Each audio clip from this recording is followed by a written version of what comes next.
Hello, what's up mga ka-baby out? This is your midwife Grace of Entrusted Hands Birthing Station. Again, pag-usapan natin yung mga injectables, no? Dun sa previous video, I have shared to you some information regarding Norifam. So, if you wanna watch that video, it's available. You can visit my profile here.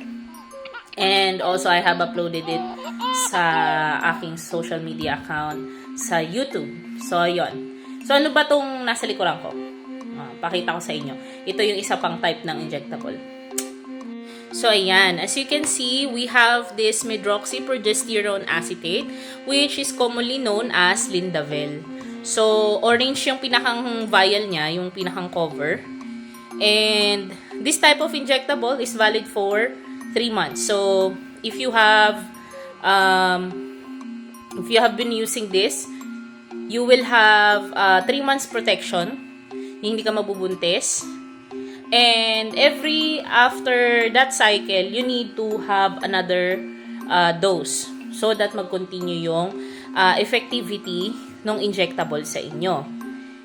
This is commonly given to lying-in clinics and also our rural health units. But hindi lang naman ito yung manufacturer ng medroxyprogesterone acetate. We also have another manufacturer. So, I'm gonna show it to you on the next video kung ano yung pinakang itsura niya. But this one is commonly given sa sa mga lying-ins. So, it's also available here sa lying-in natin. It costs only 250 pesos for your protection that's good for 3 months. So, ano ba yung mga side effects nitong injectable na Lindavel? Ang effects niya, unang-una is meron tayong mga mommies o mga girls na nagkakaroon ng headache.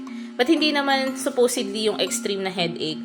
Parang syempre, yung katawan mo, there is change in hormones because of the control of this medication. And that's the reason why sometimes we feel like masakit ang ulo.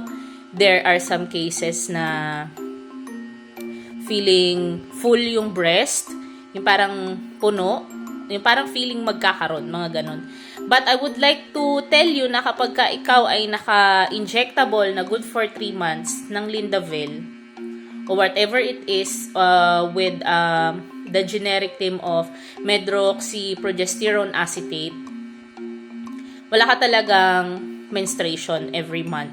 But there are some women that experiencing spotting. So, yung mahinang pagdurugo. Yung parang may spot-spot lang, ganon.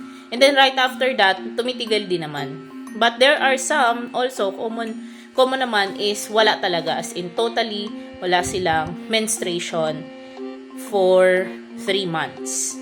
So, after 12 weeks, it's gonna be your next schedule. If you decide not to continue, ayun nga, I will give you a heads up na probably within that time, mabubuntis na tayo. So, yung mga, let's say for example, you stop it for a month, bumabalik ka agad siya. Mga 2 to 3 months, yan, nagiging fertile ulit yung mga nag-i-stop gumamit nito. So again, available yan dito sa ating lying-in clinic for only 250 pesos per shot. You will get the protection that's good for 3 months. Then we will give you, of course, your mini card just to remind you when is going to be your next schedule. So, pag may mga katanungan pa kayo regarding dito or if you wanna share your experiences with regards to Lindavel o yung ating 3 months na injectable, I am very open with that. You can comment, post your comment here with your experiences if you want to share it. And you can also send me a message directly through this account. And we also have our Facebook account, or Facebook page rather, that is Entrusted Hands. You can also visit our website. So for more information, our website is entrustedhands.org/home. So you can also book your appointments through our website. So, yun lang mga ka-baby out.